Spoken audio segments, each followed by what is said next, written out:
Magnetic line of force देखिएगा कैसा है, क्या होता है magnetic line of force. For example we are the magnet, we are having this magnet, हमारे पास एन और एस यहाँ पर है।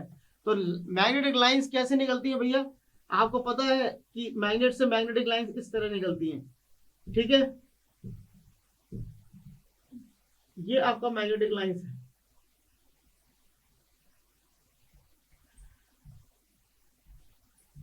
ये है आपका मैग्नेट से मैग्नेटिक लाइंस निकलती हैं। अब क्या होता है, the magnetic field of the magnet, ये क्या है, this is the magnetic field of the magnet is represented by the imaginary lines. These are the imaginary lines बच्चों, क्या है ये, these are the imaginary lines around it, किसके, magnet के around it, which are called the magnetic lines of force. Clear है, बहुत clear है, क्या ये मैग्नेट है, इसके ऊपर क्या निकल रहा है भैया, the magnetic field of the magnet is represented by the imaginary lines. जो ये इमेजिनरी लाइंस हैं these are called the magnetic line of force. Clear है, बहुत बढ़िया। किसने इंट्रोड्यूस किया था भैया, माइकल फेराडे। कौन है भैया, माइकल फेराडे हैं, समझ लीजिए किसने इंट्रोड्यूस किया, माइकल फेराडे। क्लियर है, चलिए अब नेक्स्ट टॉपिक पढ़ेंगे अपन। अब नेक्स्ट डेफिनेशन है मैग्नेटिक फ्लक्स। मैग्नेटिक फ्लक्स बेटा बहुत सिंपल है, the total number of lines, total number of lines of force, line of force, total number of line of force existing in a particular magnetic field is called the magnetic flux। जितना भी lines निकला था अभी magnetic, आपने देखा था, उसका total number of line of force are called the magnetic flux. Magnetic flux it is basically denoted by, किससे डिनोट करते हैं बेटा, फाई से डिनोट करते हैं। क्लियर है, और होता क्या है sir, a 1 weber equal to, relation क्या होता है, 1 weber equal to 10⁸ lines, 10⁸ lines मिलकर एक वेबर बनाती हैं। याद रखिए इस रिलेशन को, बहुत इंपॉर्टेंट है, ठीक है। तो मैंने फ्लक्स आपको बता दिया क्या है, the total number of line of force existing in a particular magnetic field is called the magnetic flux.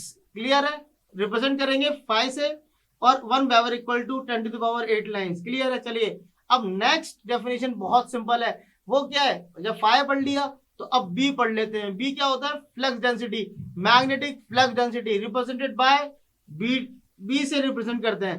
Magnetic flux density होती क्या है बेटा, this is a ratio of, formula क्या होता है, phi upon A. so this is a ratio of the flux to the cross sectional area, this is called the b, that is called the magnetic flux density।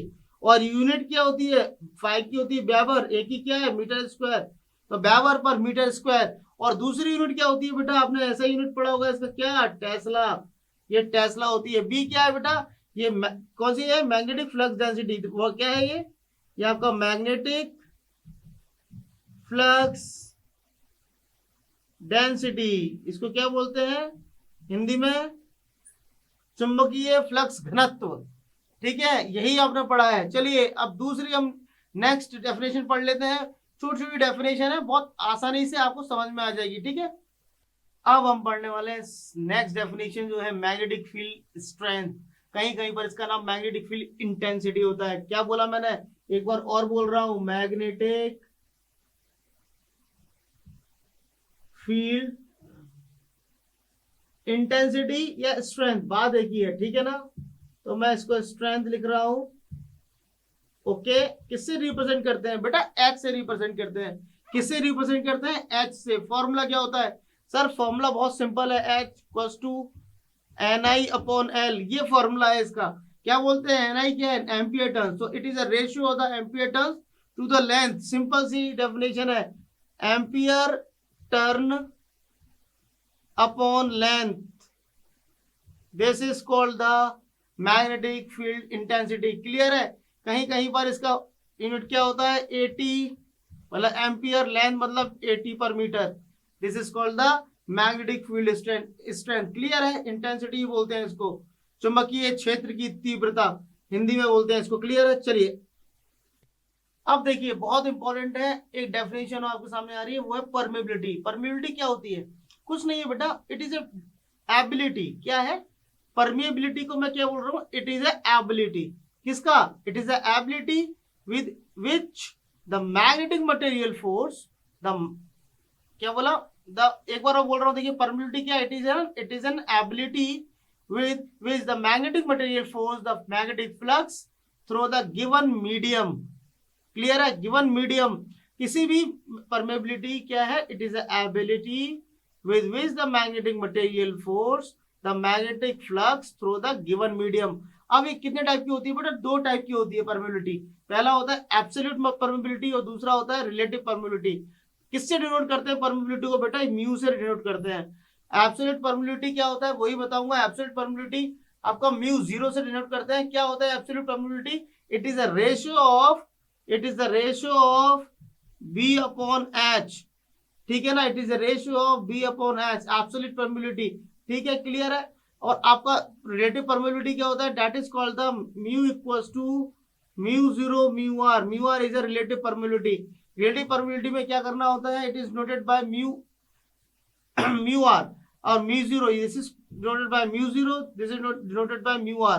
तो mu R क्या है, relative permeability है, ठीक है, clear है आपको। और relative permeability में हर किसी पर्टिकुलर आयरन का और इसका अलग अलग रिलेटिव परमेबिलिटी होता है, क्लियर है। हम जब न्यूमेरिकल्स भी करते जाएंगे तो और आराम से आपको समझ में आ जाएगा। इसका जो वैल्यू है म्यू जीरो का वैल्यू आपको पता है क्या होता है, पता है आपको क्या होता है म्यू जीरो का वैल्यू क्या होता है, म्यू जीरो का वैल्यू होता है 4 पाई इंटू 10⁻⁻7, ये वैल्यू होता है। इसका यूनिट होता है एच अपॉन एम, क्लियर है। ये आपका होता है म्यू जीरो का वैल्यू कांस्टेंट होता है बेटा, ठीक है। रिलेटिव परमेबिलिटी की मैं बात करूं, रिलेटिव परमेबिलिटी किसी भी मैग्नेटिक मटेरियल की लिए बहुत ज्यादा होती है, लेकिन एयर के लिए इसका वैल्यू 1 होता है। तो म्यू आर एयर के लिए हमेशा 1 रहेगा, क्लियर है। तो म्यू आर की वैल्यू एयर के लिए हमेशा 1 रहेगी, क्लियर है। चलिए अब नेक्स्ट पढ़ना है आपको एमएमएफ, बोलते हैं मैग्नेटोमोटिव फोर्स। देखिए मैग्नेटोमोटिव फोर्स बेटा ऐसा कुछ अलग से नहीं आया है, जैसे आप इलेक्ट्रिक सर्किट में पढ़ते थे ईएमएफ, उसका है यहाँ पर एमएमएफ। मैग्नेटिक सर्किट में वही ईएमएफ हो जाता है एमएमएफ, मैग्नेटोमोटिव फोर्स। फॉर्मूला क्या होता है, सिंपल है भैया, कुछ भी नहीं है। The force which is basically used to flow the flux. EMF क्या था, the force which is used to flow the current. अब यहाँ पर क्या है, the force which is used to flow the flux. यदि फ्लक्स को फ्लो कराने के लिए जो फोर्स यूज हो रहा है उसको बोलते हैं एमएमएफ। और एमएफ का फॉर्मूला क्या होता है भैया, क्या होता है जल्दी बताओ, M M F will be equal to N into I, ये फॉर्मूला है। बस इसका यूनिट क्या होता है, 80 एम्पियर टर्न्स, याद रखिएगा, क्लियर है। चलिए अब इसके आगे पढ़ेंगे रिलक्टेंस।